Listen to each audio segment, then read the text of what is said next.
¿Qué tal? Buenos días, hermano. Muchísimas gracias por estar aquí en esta hermosa mañana. Gracias por acompañarme.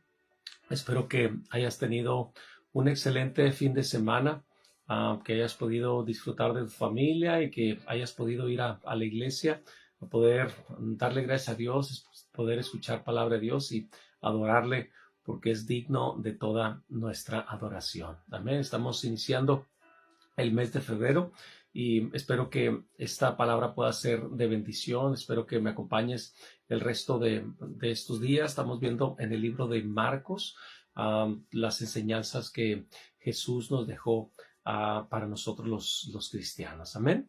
Y bueno, pues si puedes hacerme el favor de compartir este video para que otras personas también puedan recibir la palabra que Dios tiene para nuestras vidas en esta hermosa mañana. Amén.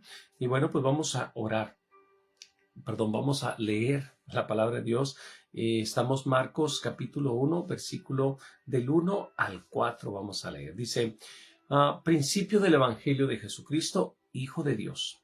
Como está escrito en Isaías el profeta, he aquí yo envío mi mensajero delante de tu faz, el cual preparará tu camino delante de ti. Voz que clama en el desierto, preparad el camino del Señor, enderezad sus sendas. Y bautizaba Juan en el desierto y predicaba el bautismo de arrepentimiento para perdón de pecados. Hemos estado hablando precisamente de este tema, cómo Juan Marcos escribe este evangelio dice, el evangelio de Jesucristo, Hijo de Dios. Miramos esta declaración maravillosa, cómo este hombre lo describe como el Hijo de Dios. Amén. Y debemos de saber que Jesús tenía dos naturalezas. Él era 100% Dios y también 100% hombre. En algunas ocasiones, algunas personas decían que pues Jesús tenía algo divino, porque no podía negar sus enseñanzas, el poder, la autoridad con que él predicaba, y cómo reprendía al viento, reprendía a la mar, caminaba sobre las aguas, expulsaba demonios y sanaba, y, o sea, todas las cosas que Jesús hacía definitivamente decían, Jesús es Dios, o sea, no podían negar la deidad de Dios. Inclusive algunos de los líderes religiosos decían, sabemos que vienes de Dios porque nadie puede hacer estas cosas si Dios no está con él. O sea, si fueras un pecador, si fueras un impostor, un mentiroso, definitivamente no podías hacer estas señales. Pero las señales están hablando de que hay algo divino en ti.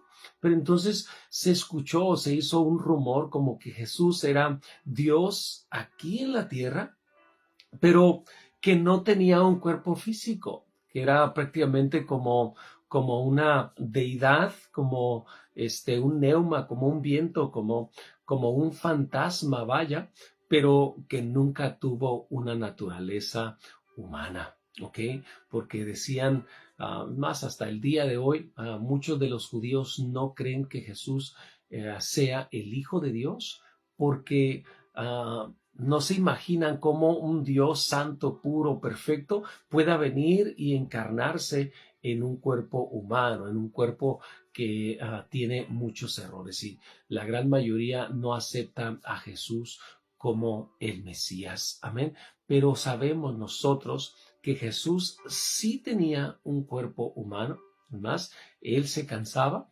En una ocasión dice que estaba caminando y llegó ahí al pozo de Isaac, y que estaba una mujer samaritana, y dice que llegó y estaba cansado, ¿ok? Ahí habla de un cuerpo físico, ¿ok? En una ocasión dijo, tengo hambre, cuando estaba ayunando 40 días, 40 noches, y dice que tuvo hambre. Okay, si hubiera sido alguien divino, solamente no hubiera ni cansado, ni se hubiera tenido hambre, inclusive tenía sed también en alguna ocasión cuando estaba siendo crucificado. Dice que tuvo sed.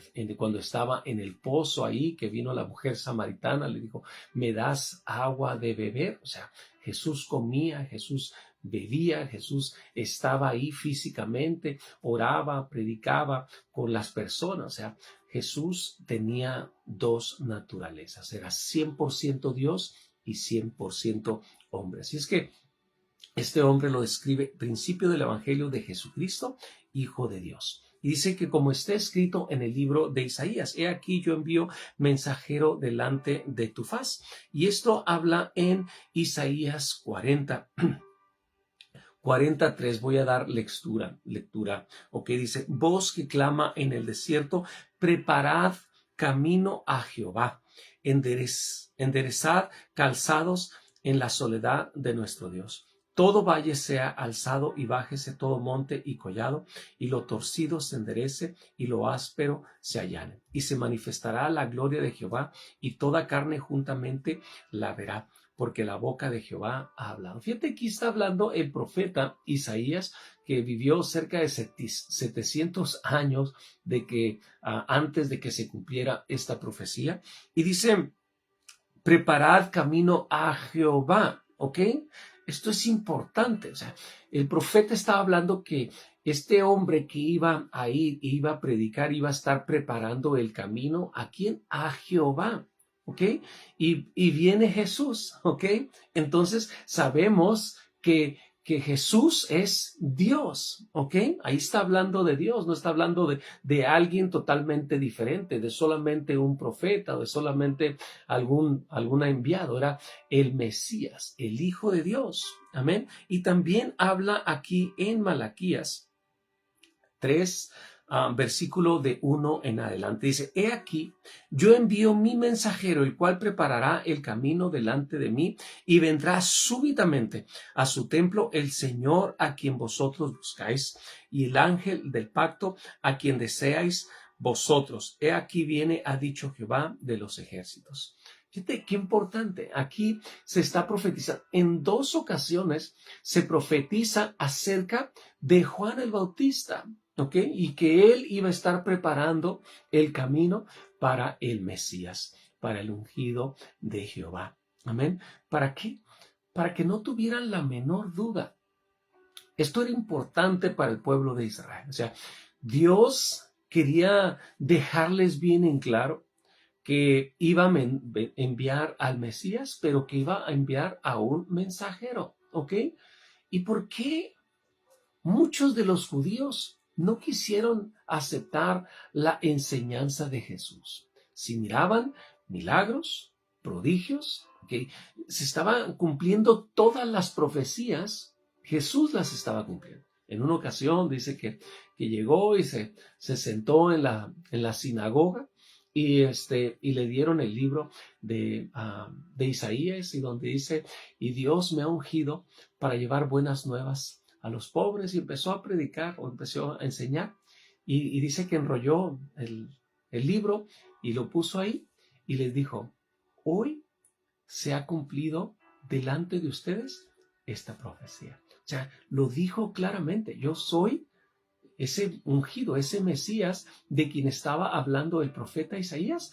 En este momento, delante de sus ojos, se acaba de cumplir esa profecía. Entonces, Jesús estaba cumpliendo muchas profecías. Juan el Bautista estaba predicando, Juan el Bautista estaba dando testimonio, y la gente venía en multitudes a bautizarse. Pero ¿por qué no le aceptaron? ¿Ok? En gran parte porque Juan el Bautista les hablaba fuertemente a los escribas y fariseos, ¿ok? Les decía que eran generación de víboras. Les decía, oh, generación de víboras. Voy a leerlo textualmente. Está en Mateo, capítulo 3, versículo 7. Dice, al ver él, o sea, Juan el Bautista, que muchos de los fariseos y de los saduceos venían a bautizarle, les decía, generación de víboras, ¿quién os enseñó a huir de la ira venidera? Haced pues frutos dignos de arrepentimiento, y no penséis decir dentro de vosotros mismos, Abraham tenemos por padre, porque yo os digo que Dios puede levantar hijos de Abraham aún de estas piedras. Y ya también el hacha está puesta a la raíz de los árboles. Por tanto, todo árbol que no dé buen frutos es cortado y echado en el fuego. Fíjate, Juan el Bautista les hablaba fuertemente a los escribas y fariseos, ¿ok?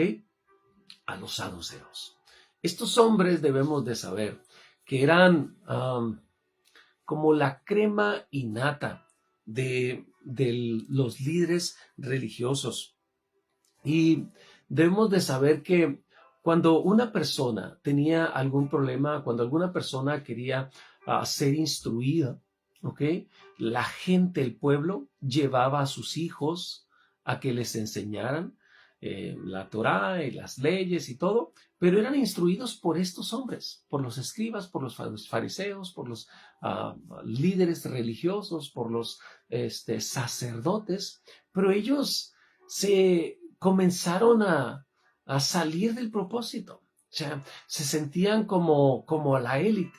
No era muy sencillo poder ser un escriba o ser un fariseo. En primer lugar, tenían que tener cierto estatus económico y tenían que tener ciertas categorías. Eran muy rigurosos. O sea, no cualquiera podía entrar.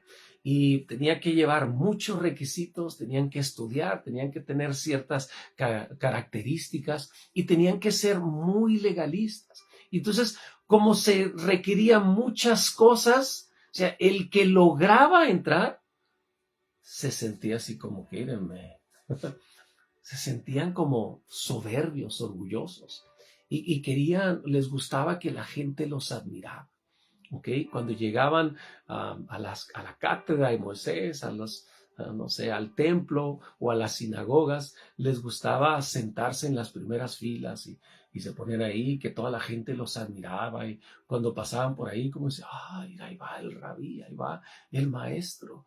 Y ellos caminaban así bien soberbios, bien altivos, como mírenme. ¿Se explicó? Entonces, estos hombres sabían quiénes eran. ¿Okay? Juan el Bautista sabía, oh generación de víboras, le decía. Entonces empezaron a tener un odio, un coraje hacia ellos. Como no los admiraban como el resto del pueblo, como ellos les decían las cosas claramente, Jesús también los acusaba de ser radicales, de ser tan exagerados. Es más, eran tan exagerados, eran ridículamente exagerados. Es más, en una ocasión Jesús los acusaba de que diezmaban el comino, el eneldo, o sea, eran como especias muy pequeñitas, y no sé si les ha tocado ver el comino, son pequeñitas. ¿Sabes qué hacían estos hombres? Contaban. O sea, tenían alguna cosecha y agarraban todas esas semillitas y las contaban todas y apartaban el 10% para ser tan exagerados. Y venían y presumían. El otro día tuve una cosecha y obtuve, no sé, 1,554,000 semillas y diezmé exactamente el 10%. Y todos, ay, pues ¿cuánto tiempo te llevó? No importa lo que haya sido, para darle exactamente lo que merece a Dios, ni más ni menos, lo que la ley me ordena. Eran ridículos y Jesús les decía, o sea, diezman ustedes el eneldo, el comino tan exageradamente y se les olvida la misericordia, se les olvida el amor, la piedad a la gente. O sea, a la gente los miraban como pecadores, como diciendo, mira, yo sí hasta diezmo de esto y tú ni siquiera diezmas. Eran demasiado y ponían unas cargas sobre el pueblo y la gente, en vez de acercarlos más a Dios, los hacían sentir más pecadores. Es más, se ponían unas filacterías, ¿ok? Las filacterías eran unas cajitas que se ponían aquí en la frente y otra que se ponían en el pecho donde está el corazón y se amarraban unos cables. Hasta el día de hoy lo siguen haciendo para cumplir una parte de Deuteronomio, donde decía que tenían que poner esta ley en sus mentes, en sus corazones. Pero no significaba que literalmente se colgaran la palabra de Dios en las mentes. Significaba que la leyeran, que se la aprendieran de memoria, que la recitaran, que constantemente la estuvieran leyendo. no significara que trajeran unas cajas ahí. Hasta el día de hoy vas a Jerusalén y los miras esas filacterías y que ensanchaban, o sea, en vez de poner unas cajitas, ponían unas cajotas para ser visto de la gente y todos, mira, no le importa lo que diga la gente, simple y sencillamente están siendo obedientes a la ley, se ponen unas cajotas aquí y se amarraban, ¿ok?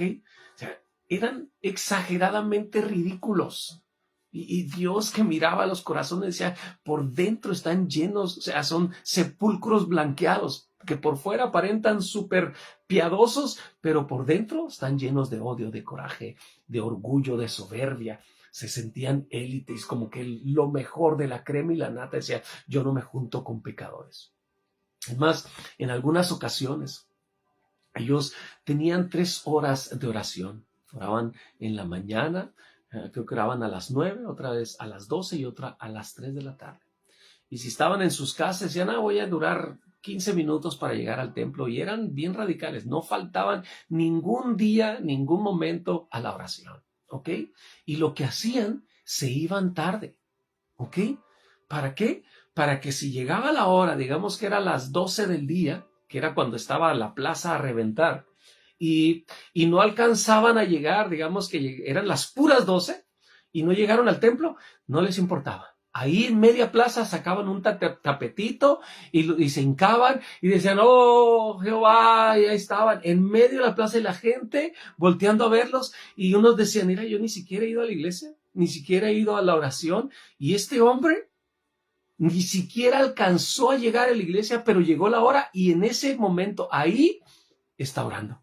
Y hacían ver como que la gente era pecadora, pero realmente no estaban orando hacia Dios. Dice que oraban consigo mismo y hacían las cosas para ser visto por la gente. O sea, no iban buscando la aprobación de Dios, no iban buscando el rostro de Dios, iban buscando para que la gente los admirara y les dijera, mira, qué religioso, qué espiritual, ¿ok? Pero, o sea, por eso no querían ni a Juan el Bautista, ni querían a Jesús. Es más, no querían ni siquiera que hiciera un milagro. A Jesús empezaron a perseguirlo. ¿Saben por qué? Porque comenzó a hacer milagros en el día sábado, en el día de reposo. Y Jesús les decía, ¿quién de ustedes, si se le cayó un asno a un hoyo y es el día sábado, no va y lo saca? O sea, tienen que tener compasión, misericordia. O sea, se cayó y Dios no les va a tomar, no nos va a mandar al infierno porque pasó un accidente y tú tienes que ir a ayudarlo. O sea, y ellos callados por sus corazones endurecidos. Jesús les decía, para que vean que el Hijo del Hombre tiene poder y autoridad aún en el día de reposo. A ti te digo, levántate, toma tu lecho y anda. Y ellos rasgaban sus vestidos porque estaba haciendo el amor, estaba demostrando el amor, la misericordia, estaba haciendo un milagro, una sanidad en el día del reposo, y por eso querían matarlo. Entonces ellos se encargaban de decirle a la gente, de difamar a estas personas de que no eran siervos de Dios, de que eran impostores, de que eran falsos. ¿Ok? Pero la gente venía en multitudes. Debemos de recordar que habían pasado cerca de 400 años de silencio donde no se había levantado ningún profeta y la gente tenía hambre de Dios, y estos hombres venían y predicaban y la gente venía en multitudes y Juan el Bautista les predicaba. ¿Y qué debemos de hacer? Pues bautícense, arrepiéntanse de sus pecados. Dios les está dando una nueva oportunidad. Viene detrás de mí el Mesías, se va a dar a conocer en cualquier momento. Y las multitudes venían. ¿Okay? Jesús quería que la gente supiera que Jesús era el Mesías y Él estaba preparando el camino. Amén, porque sabemos que no hay otro nombre bajo el cielo dado a los hombres en el que podamos ser salvos, únicamente a través de nuestro Señor Jesucristo. Amén. Y si tú en este momento no le has aceptado como Señor y Salvador, hoy es un muy buen día, ¿ok? Para reconocer que somos pecadores. La Biblia dice que la paga del pecado es la muerte, y nosotros merecíamos morir.